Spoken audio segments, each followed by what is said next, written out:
We all know it's been a hot summer, and it can be a struggle to smell your best. And you've been struggling with some body odor issues. We all know. But honey, in this video, I'm going to help you.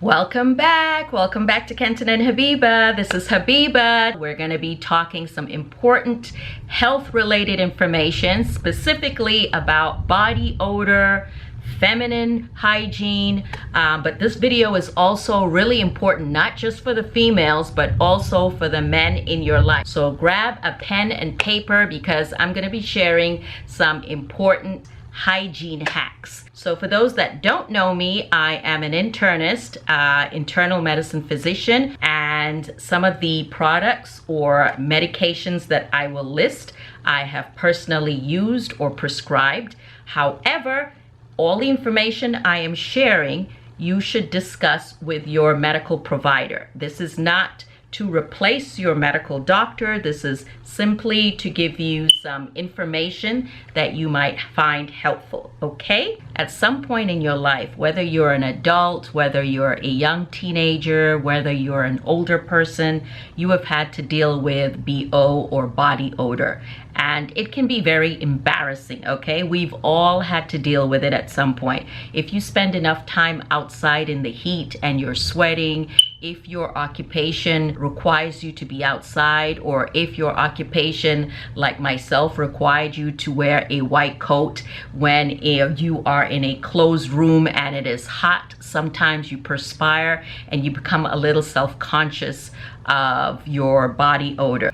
We do not have to deal with that anymore because honestly, I'm going to show you a product that I've been using that eliminates odor for the day. So to stay organized, we're going to go top to bottom, right? Because when we talk about body odor, it's not necessarily just your armpits. There are different parts of our body that may emit an odor for a particular reason. So let's go from top to bottom. So number one, let's start with your hair. You can look amazing, you can be clean, you can be well put together, but if your hair is dirty, that might be a good reason why you don't smell your best, okay? So for those of us that wear braids or weaves or wigs, or even wearing your natural hair, as you may already know, if you go too long without washing your hair, and in particular washing your scalp, you can end up with a fungal infection. So try to avoid going too long without washing your hair.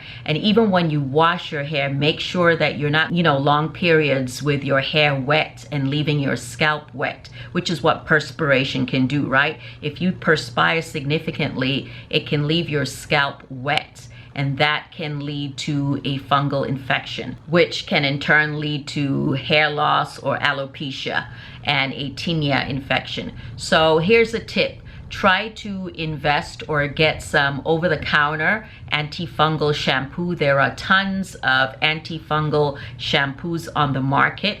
Whenever I leave my hair in braids for a long period and I take it out, even when I don't suspect that I have any issues with my scalp, I tend to use an antifungal shampoo. I put it on and leave it on my scalp for about 5 to 10 minutes before washing it off, just to make sure that if there's anything brewing, it gets rid of it. Because in the past, I have had a period where I took out my hair and then I was like, oh my God, my hair is coming out in clumps. What is that? And it turned out it was a fungal related infection. So yeah, in this heat, be careful. You're more likely to get fungal infections of the scalp. All right. Next, your ears. We've done your head and your scalp. Next, your ears. Okay, make sure you are cleaning your ears appropriately. A lot of times you'll see people who bathe and come out and their ears are dirty. And I'm not talking about putting objects or sticking Q-tips in your ears, because if you don't do that properly or safely, that can be dangerous too. But just make sure, even, with a wash rag, that you wash behind and in front of your ears. The last thing you want is earwax coming out of your ears visibly. And I've seen that. I've seen patients come in and they have a lot of excessive wax. Sometimes that requires their primary doctor trying to clean out or flush out their ears. And other times I've seen people come in with a significant odor from their ears. They are putting certain things in their ears that shouldn't be, and they're sweating, and all of these different things along with the moisture contributes to a fungal infection. So I have seen people come in with fungal infections in their ears and bacterial infections in their ears, and with that brings an odor. So if you are having an odor, or someone tells you that they get next to you and they can smell your ears, make sure you make an appointment with your primary care doctor or an ENT physician to see what's going on in your ears, because you should not have an odor around or in your ears when people come next to you. We can also have obviously odors because of our mouth. So it's very, very important to adhere to a strict oral hygiene regimen, okay? Make sure you invest in a very good toothbrush. Make sure you invest in good toothpaste. Make sure you also floss on a daily.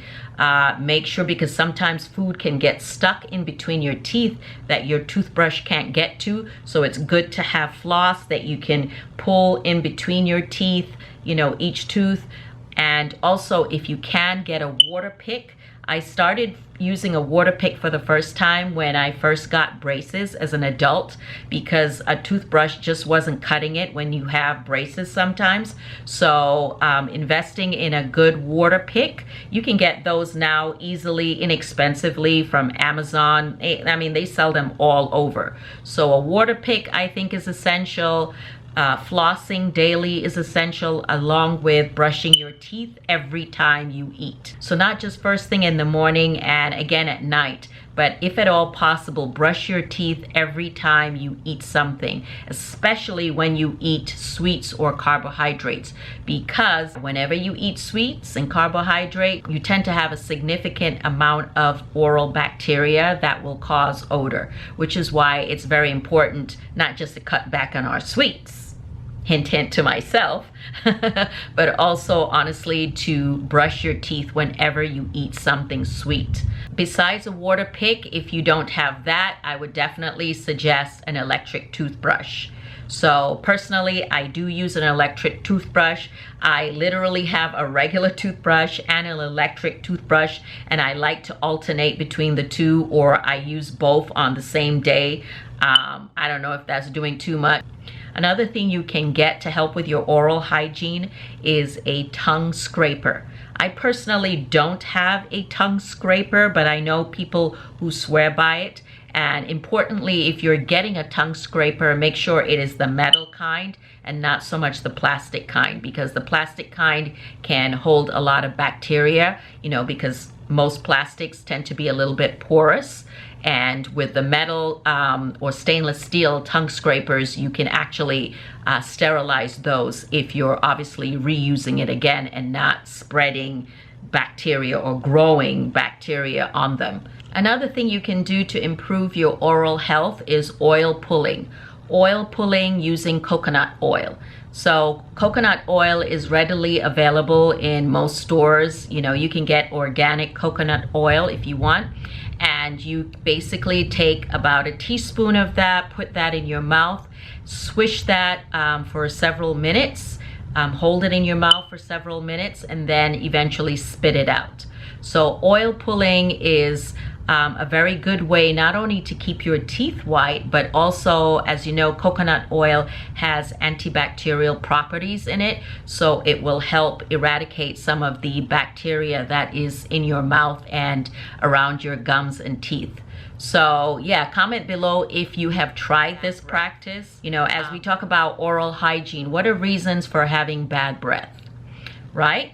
So number one, we all know having dental caries or having bad teeth will cause bad breath, right? So if you or someone has told you that you have bad breath, or you suspect that you have bad breath, obviously you want to make sure that you're seeing your dentist routinely. Another significant reason for having bad breath is related to your health. If you've ever been around someone who has end-stage kidney disease or kidney disease in general, they may have bad breath, Also, people with liver disease may have bad breath because, again, it's related to their ill health and it may be coming from the inside.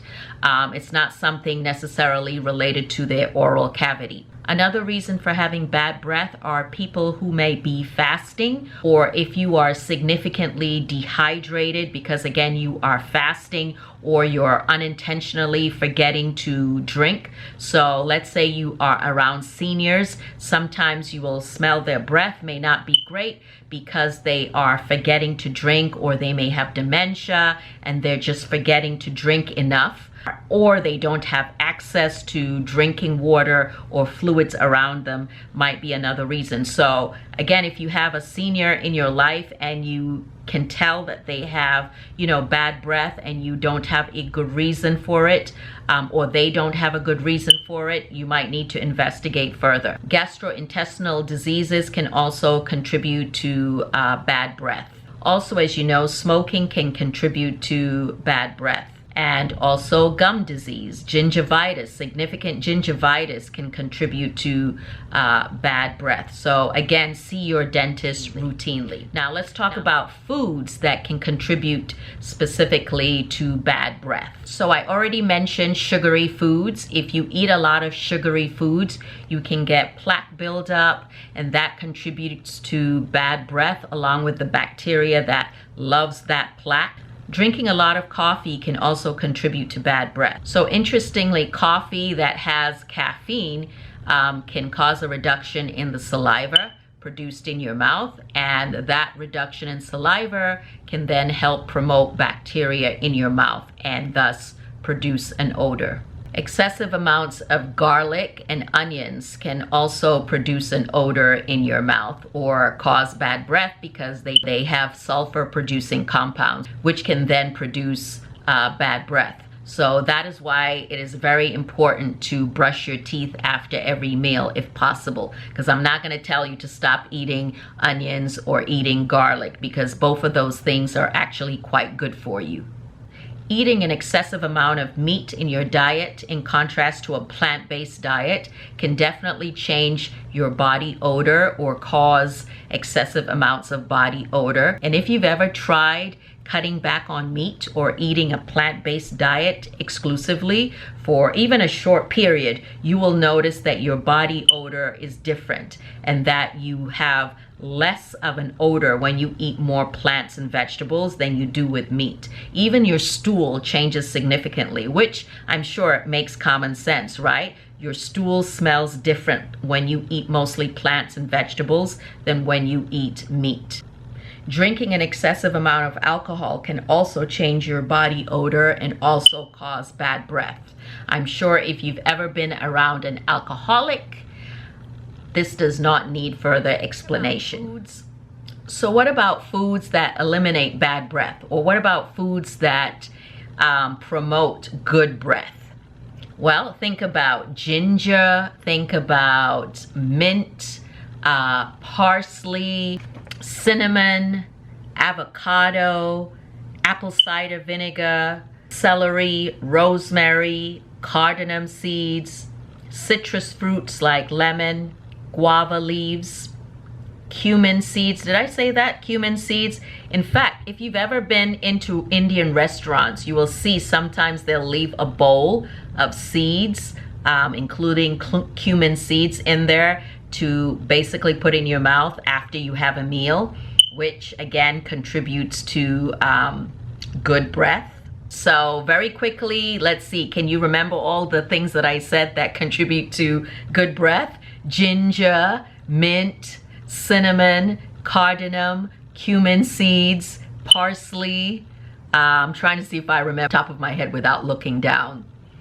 Rosemary, citrus like lemon, apple cider vinegar.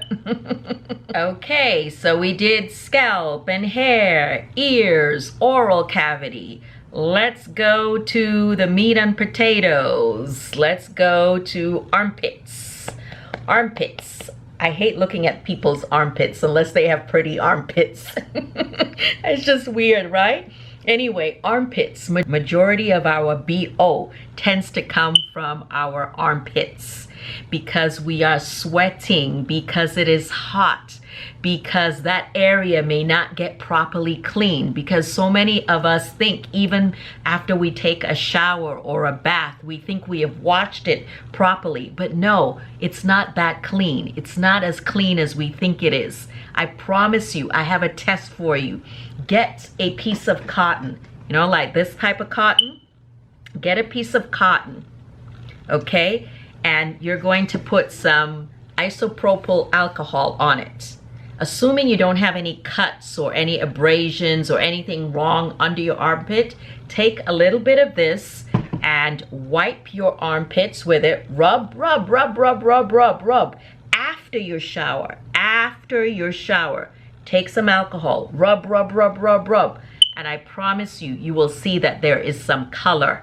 There is some staining on that. And that's because it is not as clean as you think it is. So my biggest hack for this video that I want you to remember is that this alcohol, this isopropyl alcohol, which is an antiseptic, topical antiseptic and sanitizer, has antibacterial properties to it. And this, my dear, is going to stop the funk. When I discovered this, game changer. So I'm telling you to do this test. But in reality, this is something you can do 2 to 3 times a week. And I'm telling you, you will not smell.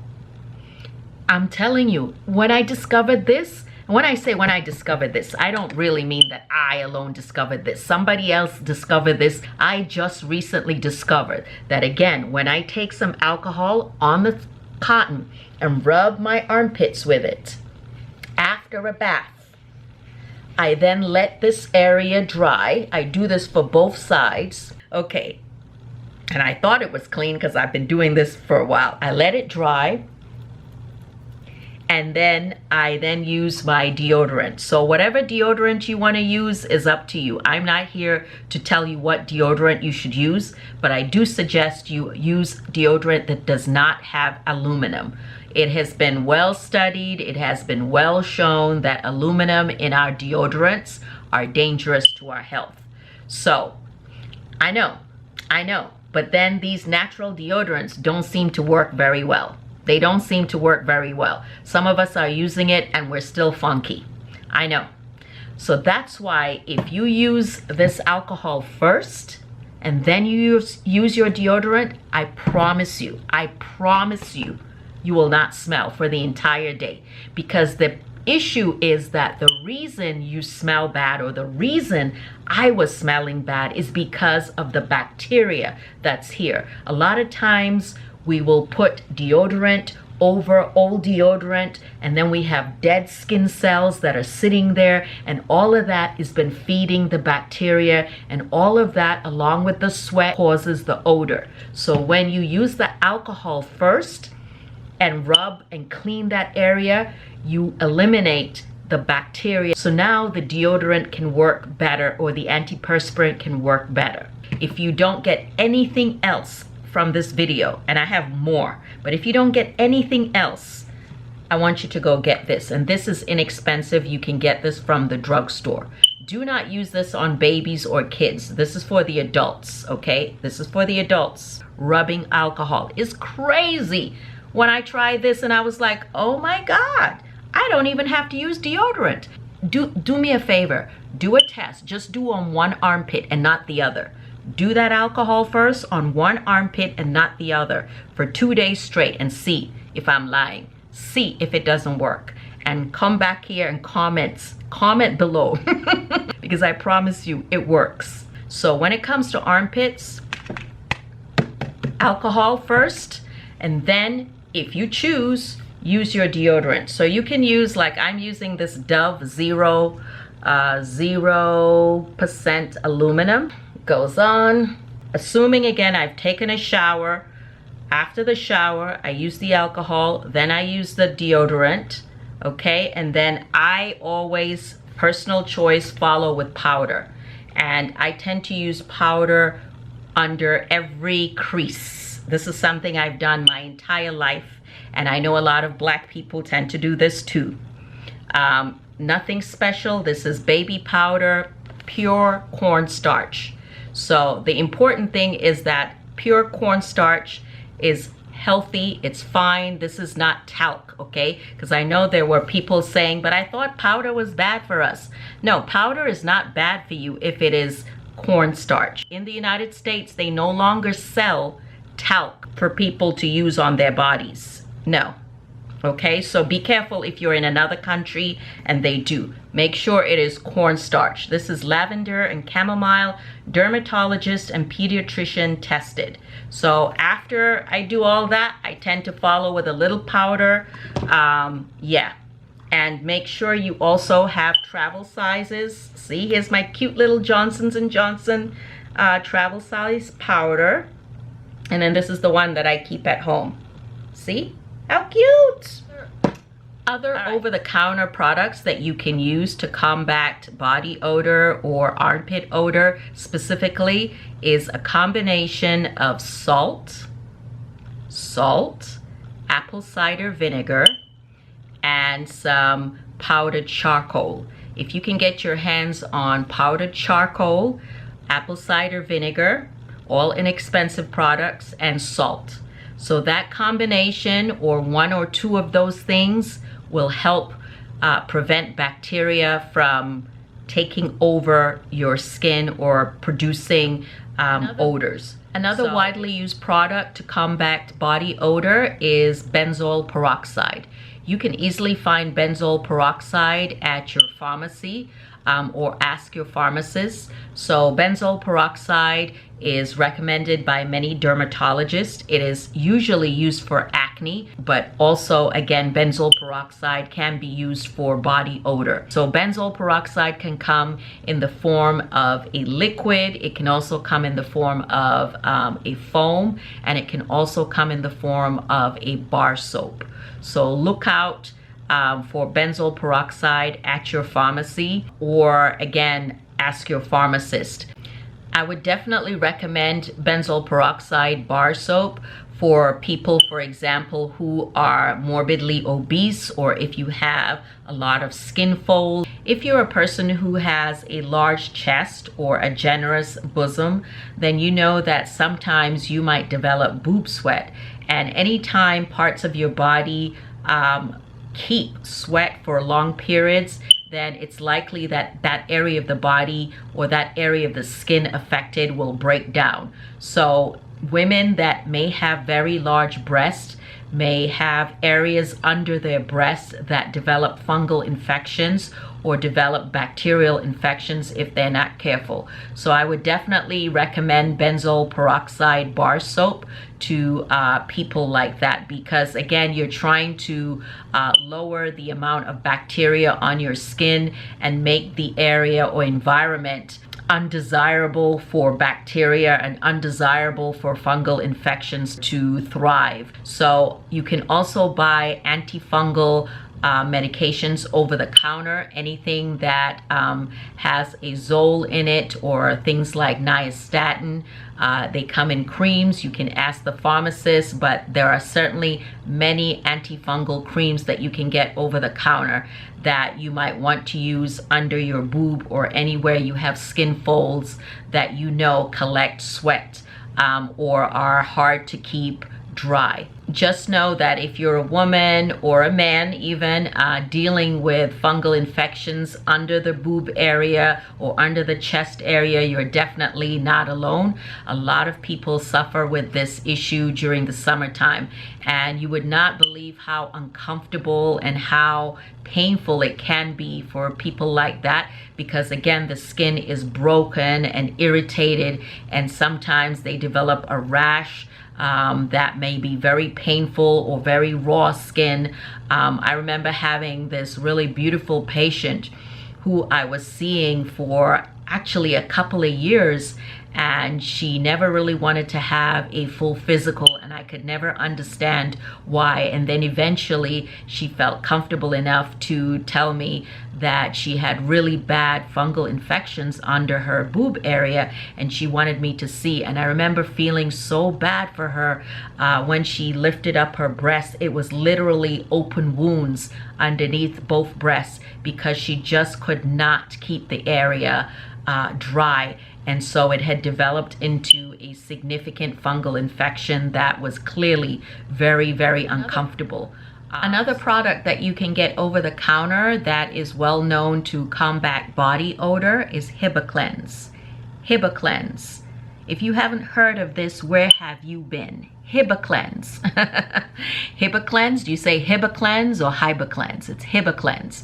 Anyway, this is a product that is sold over the counter, and if you've ever had surgery, then you may have been told to bathe with Hibiclens before surgery because it lowers the burden of bacteria on your skin and therefore helps reduce the risk of infection, during the surgery. So Hibiclens is actually shown to reduce body odor because, again, it is reducing the amount of bacteria or even destroying the bacteria on the outside or on your skin.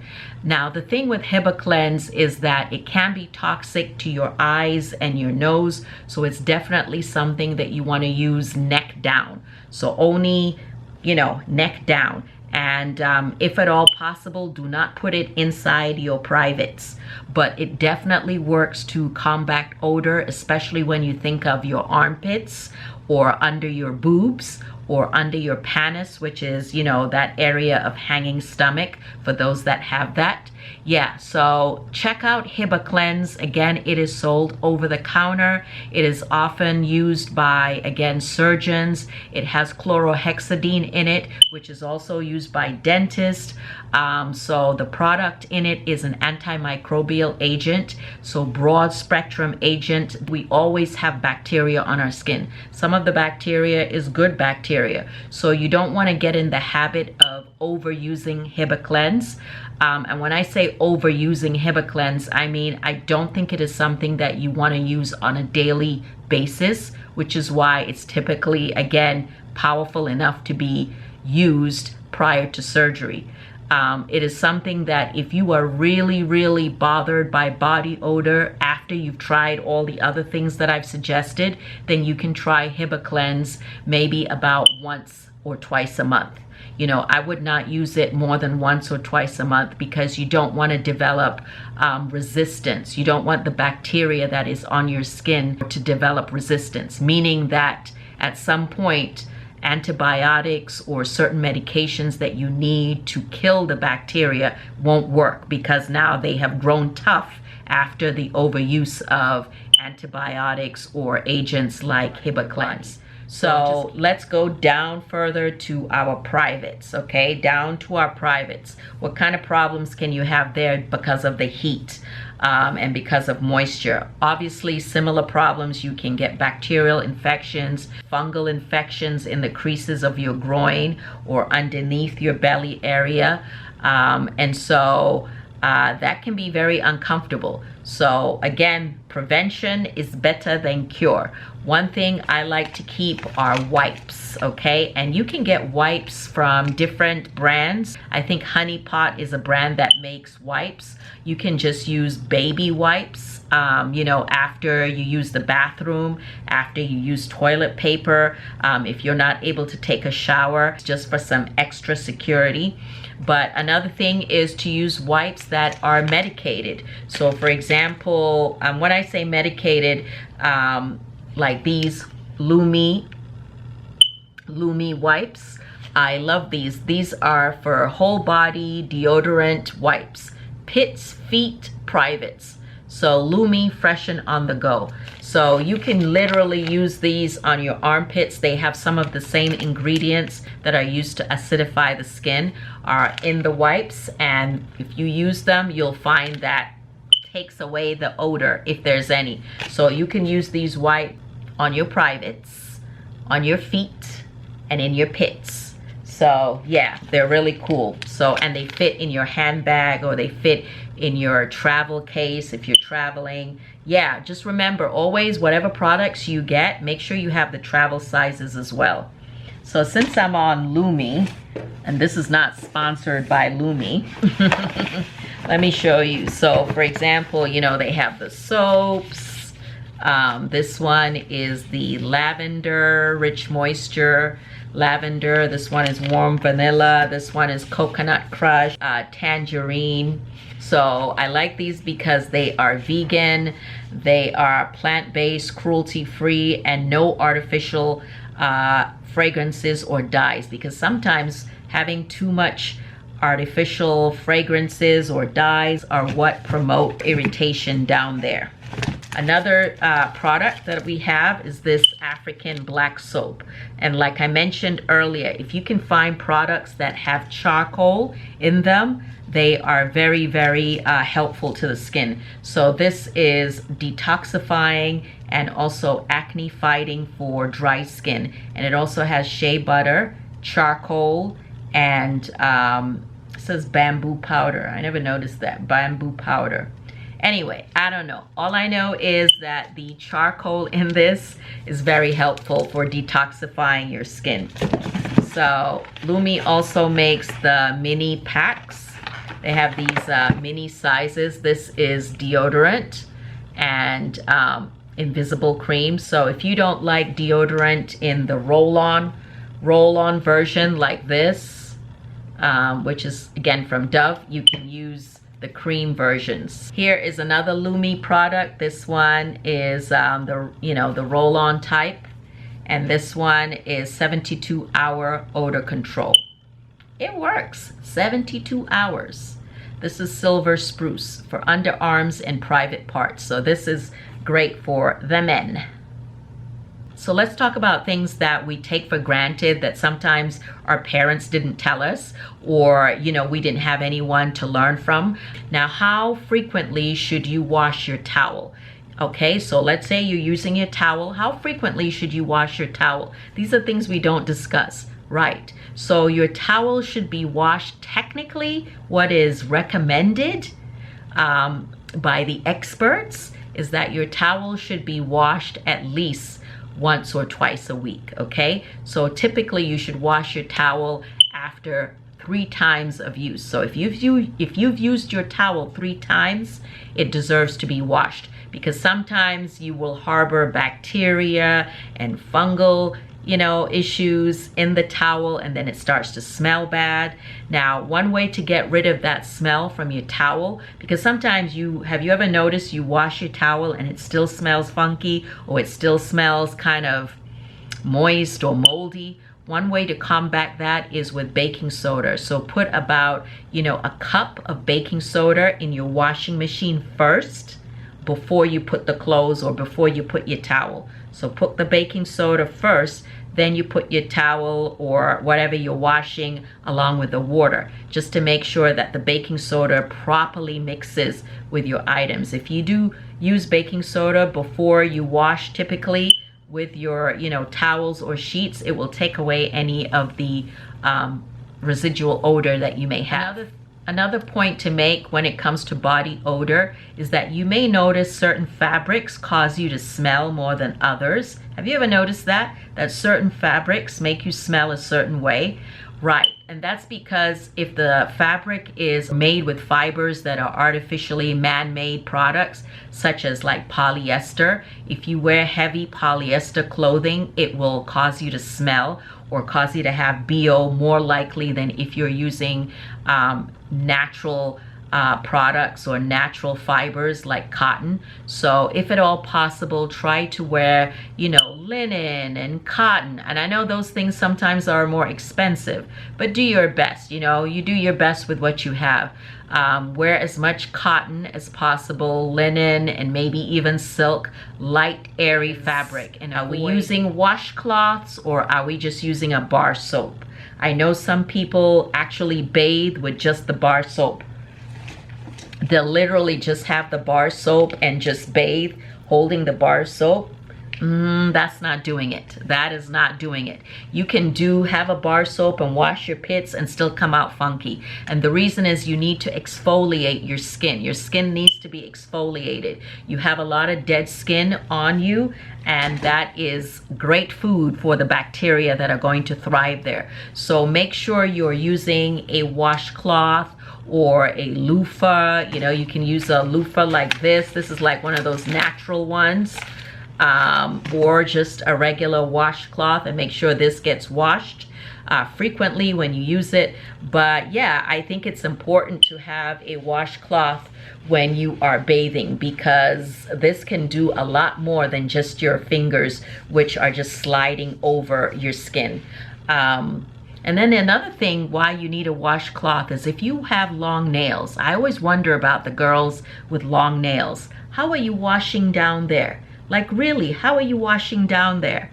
I know firsthand, having long nails, that sometimes it gets really difficult to get close. It gets very difficult and uncomfortable to get close. So I'm not here to tell you not to wear your long nails. I know that many of you are not gonna stop wearing your nails, and that's not the point here. The point is, have a washcloth, because then you can put the washcloth over your nails and be able to get into, you know, the spaces, the crevices of down there. So we've talked about how frequently you should wash your towel and what you can do to get rid of the funk with your towel. We've talked about using a washcloth or a loofah, or, you know, one of these things. This one of mine has seen better days. But something, use something other than just your hands to bathe. We've talked about deodorant, we've talked about the alcohol, we've talked about benzoyl peroxide, we've talked about a lot of things. I hope you enjoyed this video. I hope you found it helpful. I didn't even talk about perfume, right? Because really, perfume has nothing to do with hygiene. Perfume on a stinky body is just amplified body odor and perfume. So I have a lot of perfumes. I didn't talk about that because, again, you're not trying to mask the body odor. So don't bother adding perfume if you have body odor. Take care of the body odor first. Take care of your teeth. Take care of your hair, your scalp. Take care of you, okay? Oh, and here's the thing too. If you're suffering from frequent fungal infections, here's something to consider. Are you eating too much sugar? Are you pre-diabetic or diabetic? That might be a thing too, right? So definitely talk to your doctor. Also think about what detergents you're using. You know, if you're getting fungal infections down there. Also think about what kind of underwear you're wearing. So definitely make sure you're using cotton underwear. You want to avoid, again, polyester or things like that, you know, cause you to have unnecessary odor and unnecessary issues down there. Wait, I forgot to talk about funky feet. Funky feet, it's a thing. Stinky feet. Why do people have feet that smell bad? Well, usually their feet smell bad either because they're perspiring a lot and their feet also happen to be dirty, in addition to fungal infections that may be found on the feet. No different than fungal infections on other parts of the body. You can have tinea pedis, which is a fungal infection of the feet. So make sure you're keeping your feet clean and dry. Do not walk barefoot on spaces outside of your home. So if this is an outside area or someone else's space, or like the gym or locker rooms, or just out in the community, not your own home, do not walk barefoot, because you can pick up fungal infections. You can also pick up plantar warts. Yeah, you can pick up warts and fungal infections when you walk barefoot in areas that are dirty or that are moist. So yeah, take care of your feet as well, and look in between your toes. Sometimes when you see sort of whitish, you know, debris and moist areas, that may suggest a fungal infection, and that also can contribute to odor of your feet. Also, make sure that your feet have an opportunity to breathe. So avoid shoes that are too tight, or avoid, you know, wearing socks that are too hot. during the summer. And definitely, if you wear socks, change your socks frequently. Don't keep re-wearing the same socks. I see you. Change your socks, because your feet, man, that can be a big problem, especially if you're diabetic. Those of you that are diabetic, you know firsthand, it's a big thing, your feet. But if you are having problems with your feet, don't forget to see your primary care doctor or ask to see a podiatrist. Or the takeaway when it comes to prevention is stay cool as much as possible. Stay cool, stay clean, and stay dry. And I know it's not always possible, so make sure you have the right products available in your home to combat all three of these things. So again, I hope this was helpful. Let me know if there's anything else I should have included in the video, or let me know what other ideas you have or other helpful tips that other people may benefit from. And again, thank you for listening, and bye. Bye. Take care.